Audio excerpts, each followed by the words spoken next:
Hello everyone, मैं हूं के शर्मा फ्रॉम के ट्यूटोरियल, सदर बाज़ार, आगरा। आज मैं आपके लिए लेकर आया हूं बेटा क्लास 12 से। आज मैं आपके लिए लेकर आया हूं क्लास 12 से। चैप्टर है आपका रेशो। रेशो के अंदर बेटा सबसे ज़्यादा पूछे जाने वाला क्वेश्चन है ये मोस्ट इम्पोर्टेंट टॉपिक है आपका। ठीक है, इस पर स्टार लगा लेना बेटा, बहुत इंपॉर्टेंट टॉपिक है ये। एग्जाम में इसका एक क्वेश्चन आता ही आता है, ज़रूर एक क्वेश्चन आता है इसका। कौन कौन सा? जैसे रेशो कंडीशन दे रखी होगी, रेशो इम्प्रूव होगा, इम्प्रूव मतलब इंक्रीज भी लिखा हुआ आ सकता है, या रेशो डिक्रीज होगा या डिक्लाइन होगा, या कोई इफेक्ट नहीं पड़ेगा।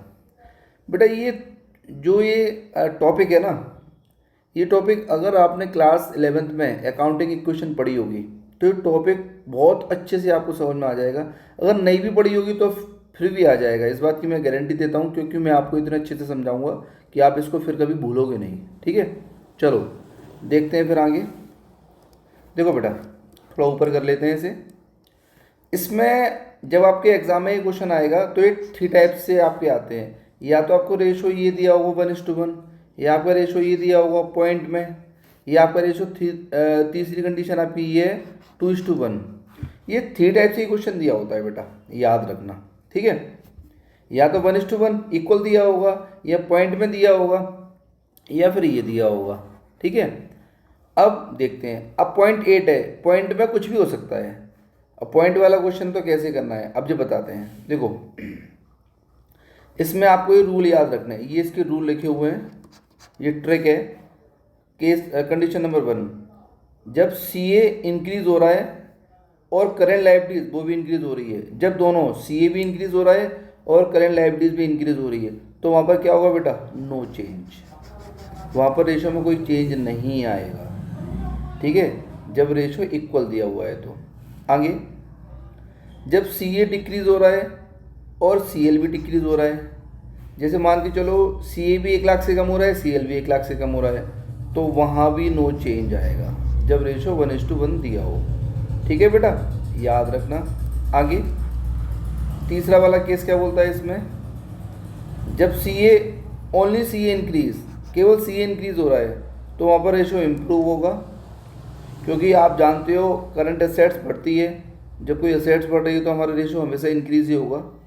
और ओनली CA इंक्रीज, जब केवल CL इंक्रीज होगा, CL इंक्रीज होगा, जब केवल CL इंक्रीज होगा, मतलब केवल CL बढ़ेगा, तो वहाँ पर आपका रेशो क्या होगा? डिक्लाइन होगा। डिक्लाइन या डिक्रीज, बोथ आर सेम। बात समझ में आई नहीं आई? चलो अब आगे, अब आपको लेके चलते हैं जब केस दिया हो आपका ये वाला। ठीक है, जब आपका केस ये दिया हो पॉइंट वाला, तो यहाँ पर कंडीशन नंबर 1, जब CA आपका इंक्रीज हो रहा है और CL भी इंक्रीज हो रहा है। याद रखना जो मैं आपको समझा रहा हूँ, इसमें ये आपको मैं दिखा रहा हूँ, एरो बना हुआ है ना ऊपर, ये CA भी बढ़ रहा है और CL भी बढ़ रहा है, दोनों मतलब सेम अमाउंट से बढ़ रहे हैं, तो वहाँ पर आपका जो आंसर होगा वो क्या होगा बेटा? इम्प्रूव। रेशो आपका बढ़ेगा। और जब CA डिक्रीज हो रहा है और CL भी डिक्रीज हो रहा है, तो वहाँ पर बेटा आपका आंसर क्या होगा? डिक्लाइन, मतलब आपका रेशो कम हो रहा होगा। बात समझ में आ गई? चलिए अब आगे बढ़ते हैं। अब आती है केस नंबर 3, जब आपका रेशो 2:1 दिया हो क्वेश्चन में, तो CA इंक्रीज हो रहा है और CL भी इंक्रीज हो रहा है सेम अमाउंट से, तो वहाँ पर आपका आंसर क्या होगा बेटा? डिक्लाइन। ये क्या सर? हाँ बेटा, ये डिक्लाइन ही होगा। जब आपका रेशो 2:1 दिया हुआ है और क्वेश्चन में बोलता है कोई भी एडजस्टमेंट, कोई भी ट्रांजेक्शन दे दिया, वहाँ पर CA भी बढ़ रहा है सेम अमाउंट से और CL भी बढ़ रही है सेम अमाउंट से, तो वहाँ पर रेशो आपका डिक्लाइन होगा। याद रखना बेटा, ये इसकी एक ट्रिक है। और जब आपका CA डिक्रीज हो रहा है और CL भी डिक्रीज हो रहा है, तो वहाँ पर आपका आंसर क्या होगा बेटा? इम्प्रूव। ये क्या सर? डिक्लाइन होने पर भी मतलब CA डिक्रीज हो रहा है और CL भी डिक्रीज हो रहा है, उसके बाद भी इम्प्रूव होगा? हाँ बेटा हाँ, जब आप कैलकुलेट करोगे ना तो आपको पता चलेगी। ठीक है, अब मैंने कुछ एग्जाम्पल लिया है नीचे, अब मैं आपको समझाता हूँ, देखो बेटा ध्यान से। जैसे ही मैंने एग्जाम्पल ले लिया है, आप देख रहे हो बेटा, जैसे देखो ट्रांजेक्शन नंबर 1 ले लिया है, कैश पेड टू क्रेडिटर। हमने देखो कैश पेड किया है क्रेडिटर को। जैसे पहले ले लिया केस नंबर 1, ये 1:1 रेशो दिया हुआ है क्वेश्चन में। तो देखो 1/1 ये दिया हुआ है, सही है बेटा। अब यहाँ पर हमने क्या किया, कैश पेड किया है। तो आप सोचो जब कैश पेड करेंगे तो आपके पास से कैश जाएगा, और करंट रेशो का फॉर्मूला आप जानते हो क्या होता है। करंट रेशो का फॉर्मूला क्या होता है बेटा, current assets upon current liabilities, सही है। तो जैसे आपके करंट एसेट्स भी बने, करंट लायबिलिटीज भी बने, तो इसमें से पेड किया है तो कैश कम होगा, तो इसमें से माइनस कर दिया, देखो ये 0.5 ये माइनस हो रहा है। और जब पेड करेंगे कैश कम हो रहा है तो आपका क्रेडिटर भी कम हो जाएगा, तो देखो नीचे लायबिलिटीज में से माइनस कर दिया, ठीक है। तो ये दोनों में से माइनस कर दिया, तो यहाँ पर क्या हुआ, कोई चेंज नहीं आया, नो चेंज। आंसर क्या होगा, नो चेंज। अब सेकंड वाले केस में देख लो, सेम 0.5 यहाँ माइनस किया, सेम 0.5 यहाँ माइनस किया, ये लिखा हुआ है कैश पे टू क्रेडिटर, यहाँ भी माइनस हुआ, यहाँ भी माइनस हुआ।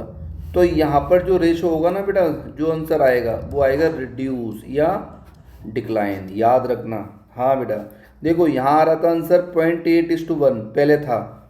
अब जब आपने 0.5 माइनस किया है तो आपका बना 0.3/0.5। इसका मतलब ये हुआ लगभग आपका रेशो 0.6 कुछ करके आ रहा होगा, ठीक है, याद रखना बेटा। अब आगे बढ़ते हैं। अब जब रेशो 2:1 दिया हो, तीसरा केस, जैसे करंट रेशो आपको 2/1 दिया हुआ है, इसमें से भी 0.5 माइनस कर दिया, इसमें से भी, दोनों से माइनस हो रहा है। इसका मतलब ये होगा बेटा आपका रेशो इम्प्रूव होगा। क्या होगा, इम्प्रूव या इंक्रीज। बात समझ में आई नहीं आई सर, ये क्या माइनस होने के बाद भी, हाँ बेटा देखो अभी हमने आपको ऊपर समझाया था ना, देखो यहाँ पर हमने अभी आपको बताया था जब करंट एसेट्स बढ़ेगा, करंट लायबिलिटीज बढ़ेगी तो डिक्लाइन, और कम होगा तो इम्प्रूव, सही है, क्लियर है।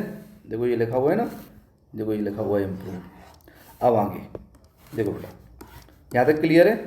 आई होप कि यहाँ तक आपको समझ में आ गया होगा। अब सेकंड वाला केस लेके चलते हैं।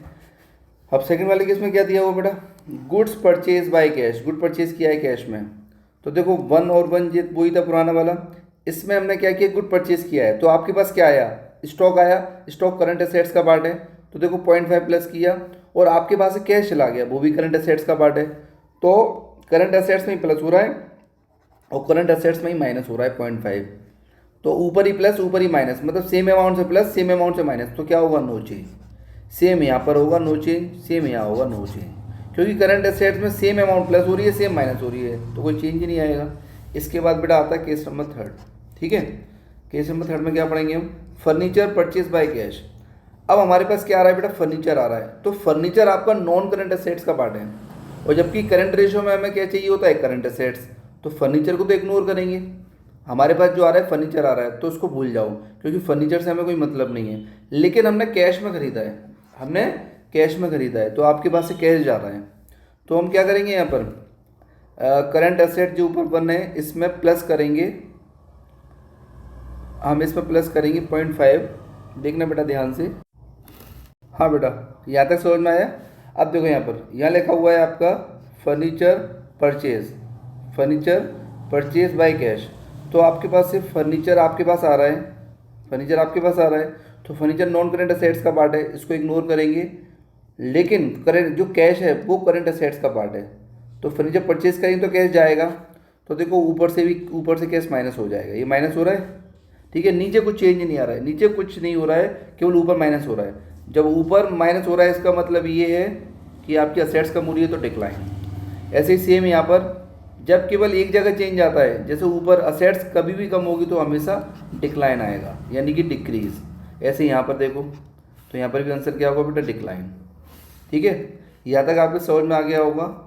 आई होप कि यहाँ तक आपको सारे डाउट क्लियर हो गए होंगे। मैं आशा करता हूँ कि आपको ये वीडियो बहुत ज़्यादा पसंद आई हो, तो इसको अपने दोस्तों के साथ शेयर करो, ठीक है बेटा। धन्यवाद।